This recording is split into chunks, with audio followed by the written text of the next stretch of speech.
is annexation of 2185 and 2195 Gable Road, CCMH. And now I will turn it over to our city planner, Jacob Gretchen. Thank you, Mayor. Yep. This is a quasi-judicial land use hearing. The subject of this hearing is a request for an annexation. The subject property is identified on the county assessor map as Lot 300, map 4 North 1 West 9BB. The applicant is Columbia Community Mental Health, and they are also the owner. Because quasi-judicial proceedings require the observance of certain procedural formalities, you must take a few moments to cover some preliminary matters and required statements. So, does any member of the council wish to declare an ex parte contact, conflict of interest, or bias in this matter? Don't see any. Okay. Then, does anyone from the audience want to object to a counselor to make a fair decision? Didn't think so. So the order of the proceedings will be as follows: required statements, as I'm doing right now, staff report, applicant's presentation, if they show up.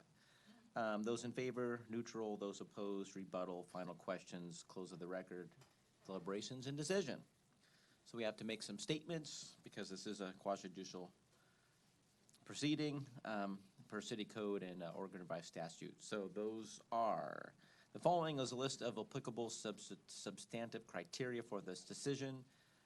Municipal Code 17.08.040, subsection 1, section 17.08.060, 17.28.030, and 17.122.020.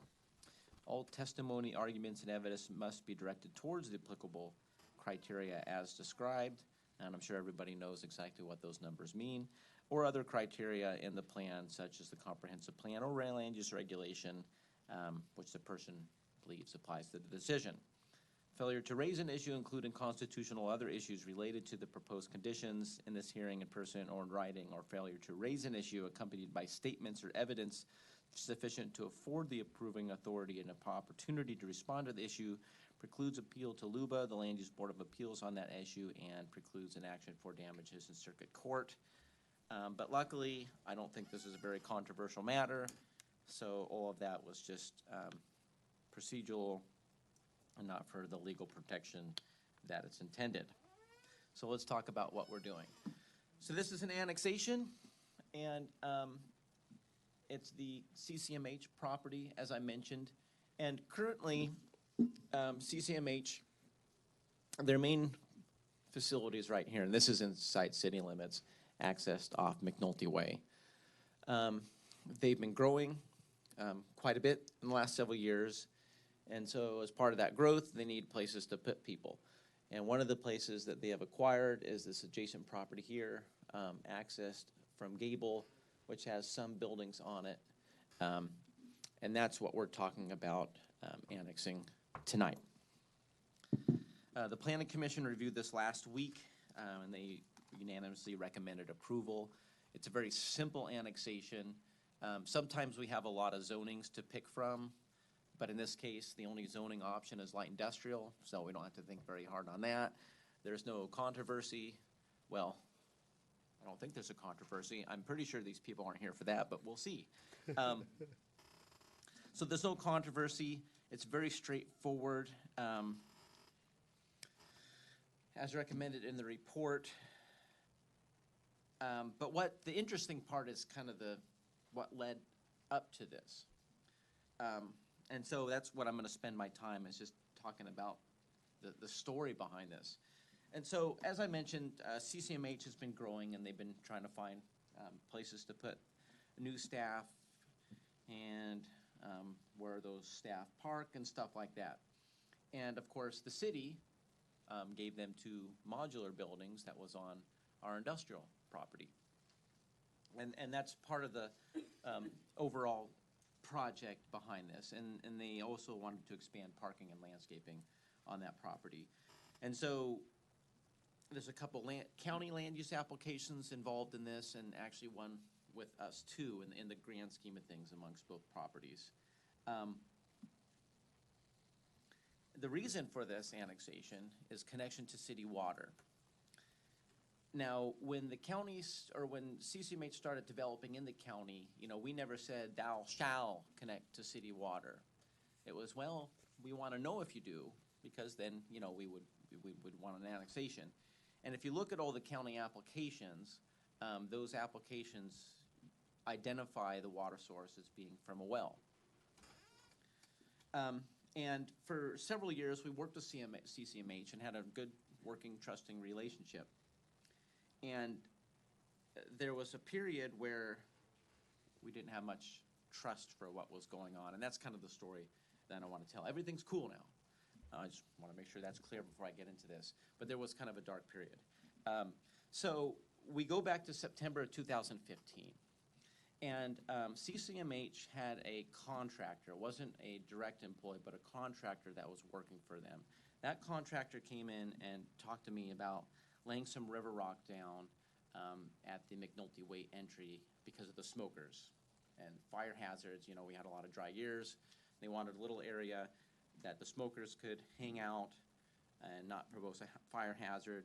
It sounded like a very small project, and it was, okay, you know, I don't see any problem with that. Go ahead and do it, and no permits. And then I got an email from one of the neighbors in early November, and I go out, and I'm like, holy smokes. I don't see any river rock, and I see a whole lot of more work done than what was anticipated. A bunch of curbs were cut. There was a bunch of gravel laid. There was a bunch of vegetation removed by the creek, which is a protected area. And so I went and directly spoke to that contractor and the executive director of CCMH at the time, Roland. I can't remember his last name, but I think it was one of those weird last names, hard to pronounce, and told him, you know, look, you need permits for this. You have to stop what you're doing, and let's kind of get on board with it. And in the staff report, one of the attachments is an overview, I think between 15 and 17, that kind of talks about the history of it and illustrates with some photos. So in February, we've observed that they didn't stop. In fact, they continued to work on it. And thinking back, at that time, we should have been aggressive about enforcement. But because of our history with CCMH, I was hesitant to do that. But given what happened after, we probably should have laid down the law early on. But like I said, we're getting on the right track now. So they started doing more work that they shouldn't have. They knew they needed permits. So now we're in March, and remember, this started in September, so we're several months into it. And Al Peterson with Aiken Architecture inquired about the permitting. And it wasn't until May that they actually submitted the permit. And one of the reasons for this permit is you see that the public right-of-way is particularly wide here. It's 100 feet wide. And all that work happened to be in the public right-of-way. So in May, they submitted the permit. And there was a bunch of discussions and stuff, and not much happened for the rest of 2016. And in fact, in June of 2016, and this was before you were sitting in that seat, Randy Peterson is here, we had a right-of-way agreement. And the idea was, okay, let's get this right-of-way agreement in place so they can move. And there was a lot of effort to put that in place.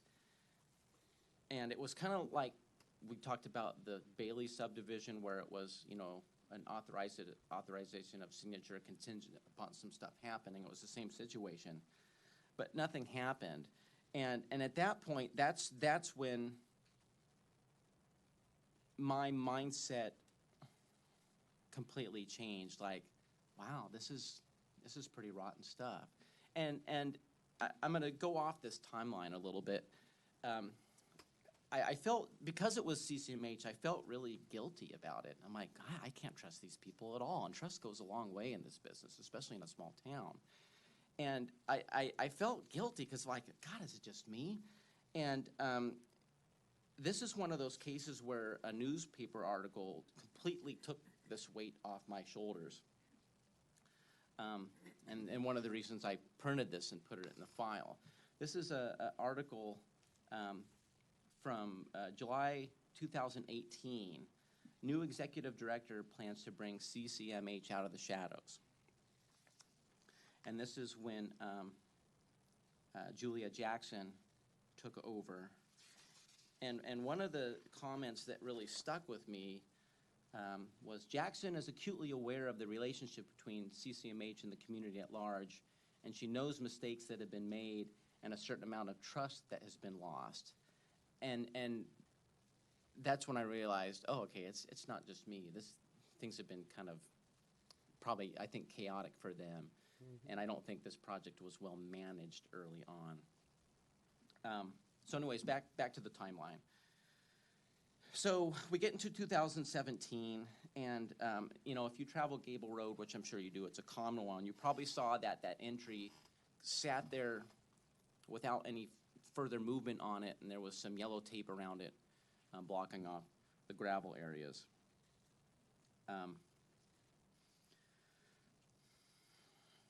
And it was only fairly recently that they started doing stuff.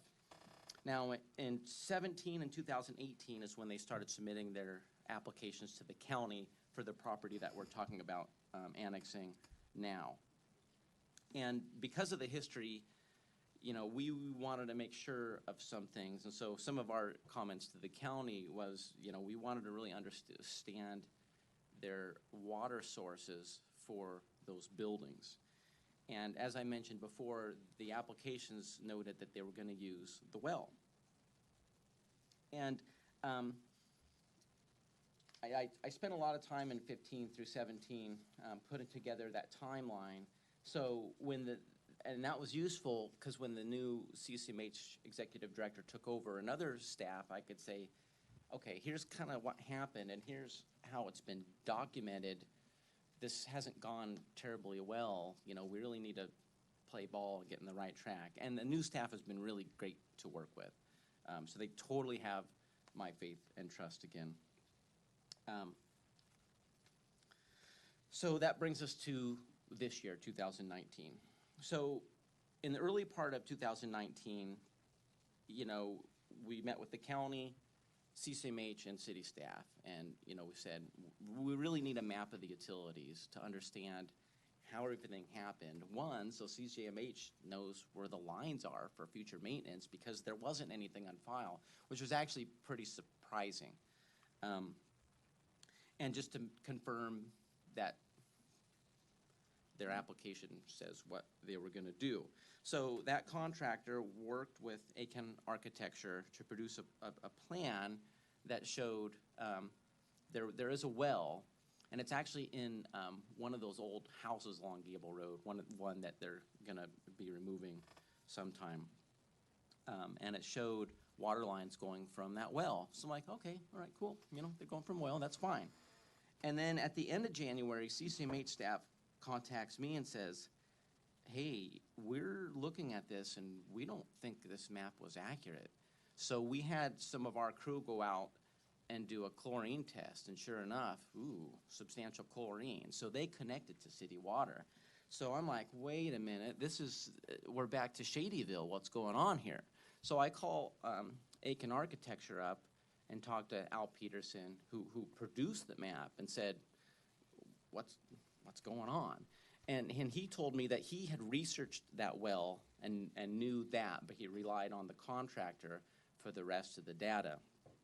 And that was kind of so CCMH paid for this map to be produced, which was inaccurate and misleading.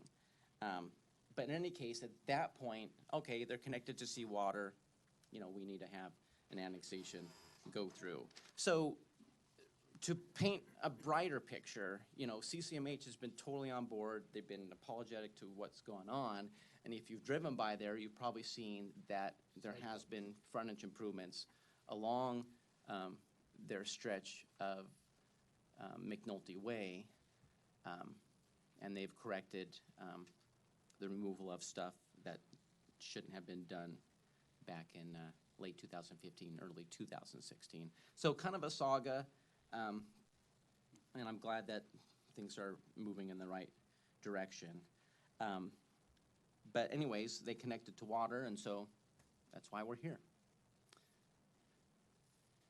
Okay, you want to give people in favor of all your protocol there, Jacob? Yeah.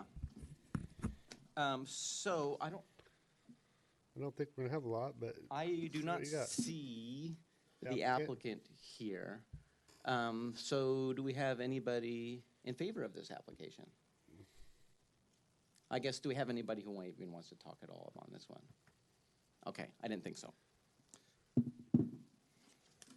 Any questions for me before we close the public record? Keith, you need to use your, Are they connected to city sewer? They have, the main facility is, but I don't believe the new ones are. I think they have a holding tank.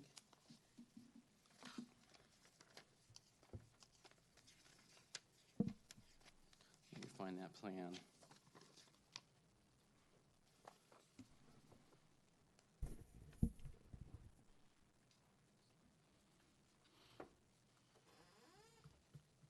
Yeah, they do have a septic system in there. And so it's kind of a, there's a hybrid of stuff that's on city water and sewer, and then stuff that's on a well and septic. And ideally at the beginning, it would have been a more organized project. But I think, as you can understand from the story I gave, it was Is a that little sewer chaotic. covered up with gravel now? Their septic system? No, the septic system, the septic field is, so this is an older aerial photo, but you have a lot of the improvements here, and it's showing the drain fields over here where there are not improvements. So at least it wasn't so bad that they gravel over their drain fields. So that's another bright part of the story. Were they paying for the water? Does the city water department have records of them paying for water? That's a really good question. There may be a time period. No, they would have, because it was all connected to the same meter. Yeah. So it would have been captured. So the city did know that they were connected to the water somehow. Yes. Maybe not. We at didn't know glance. right away, but we knew at the end of January of this year, we confirmed that at least some of those buildings, the new buildings, were connected to city water. And the water line was connected when obviously they were being built, I assume, from before this year. Yes. Is there plans to connect to sewer? That has not been discussed with them. That, like I said, the main building is, and that does create kind of an awkward situation. Well, how many people are using that septic system? That's a good question, but I know I have a lot of faith in the county septic professionals, the environmental service professionals, and I'm sure it's rated for the The story you just anticipated. told, I don't have faith in anybody. The use of the septic system is probably less than what a household would be with the water usage of a household, which is what that septic system was designed for. And I agree with Jacob.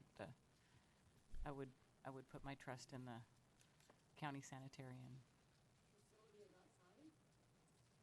It's not for it's the whole the houses. facility, it's just for the one, For a couple of the Just for the modulars, houses. Yeah. yeah. So, those modular. Yeah, the main facility is connected to The sewer. little house building only serves the children, and there's like no shower, no kitchen, no nothing in there. It's a couple of offices that do children's therapy. Right, and the water that was connected, it doesn't have a separate water service. It's connected internally to the other water system. They just hooked For the up to main the water facility. service they already had. Right, yeah, Yep. so there wasn't a new connection. It's, yeah. okay. And the intended use? Yeah, that's a good question. So CCMH, like I said at the beginning of this, you know, they've been expanding their facilities. And so basically they're expanding their campus complex for all the activities that they have. Julia Jackson, their current CEO, was at the Planning Commission and talked about those programs. As the planner, you know, I kind of package it all in public facility, and for my purpose, that's good enough. So I don't know, I couldn't adequately attest to the specific things other than it's all related to CCMH activities. You were gonna say something? You still on planning commission? Yeah, well, I've also toured the building. I've also been to the buildings, and so CCMH used to all be in one building, and so they've kind of parted it out. So types of services are together, kind of like we're used to having their alcohol and drug in one place and everything else mental health. Is they pulled off the kid piece, they pulled off different things, so then they don't have people that are victims of trauma going to a facility that the person that did the trauma might also visit. So it's still the same types of therapy services, they're just separated by types of therapy. And since you've been associated with mental health, has those designs of those places and those facilities switched purposes quite frequently?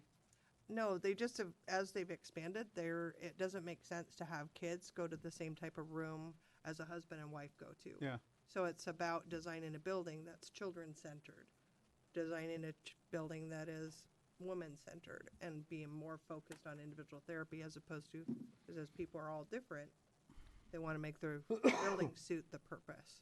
I did see all of the space, the Children's Haven, which is the one nice house that they've done the most work to. Yeah, They it's just really did a lot of work. Just asking a question because my concerns are more focused on the water and sewer issues and the usage of the buildings. Yeah. The intended use is probably in the future, not now. I mean, now it seems like everything's taken care of, but what's going to happen around the bend? So that's just the nature of my questions. No crystal ball, but she gave us the planning commission, no indication that it was gonna change from a therapy place where they do all different types of therapy. It's kind of analogous to our police department. You know, they've had this small building that they've outgrown, and they used a modular to get some of that extra space. So do they rely on all grants, you know? I don't know their funding source. And the other thing that Jacob left out is the planning voted unanimously to recommend the annexation. No, he mentioned that. Did you say that? Yeah. Yeah, early on. It Sometimes I blended in. talk fast. Blended in, sorry, didn't mean to repeat. It's okay. So are they Okay. gonna finish everything, paving and sidewalks and? Yeah, so they gave us a time frame on the frontage improvements along McNulty Way. And so they were gonna have the contractor, TFT, do all the concrete work, which I think is pretty much done. And then they were going to have, and I just read the planning commission minutes, they were gonna have some other folks help with the landscaping. And that should be done in the next couple weeks. And when you drive through, it definitely looks unfinished. And one of the county's positions is that they did need to pave their parking lot. And because it was kind of mismanaged early on, you know, they have all these fires to put out, and there's only, they only have so many fire personnel, for another analogy. And so what we wanted for the parking lot was a time frame to when they're gonna do that. And chances are that it's gonna be in city limits, and we'll kind of have to watch that time frame. But I do have more faith in them now, especially because when we presented what had happened between 15 and 17, they were sincerely apologetic, and you can kind of tell when people are just saying something to say it. And we wanted to make sure we had something in writing so we could, the good thing about CCMH is they have a board, and so, Right. okay, well, look, here's what you told us. Let's honor that. Okay. Can I go ahead and close the public hearing now? Okay, this hearing's closed. We'll give Kathy a minute to reboot, and we'll get going.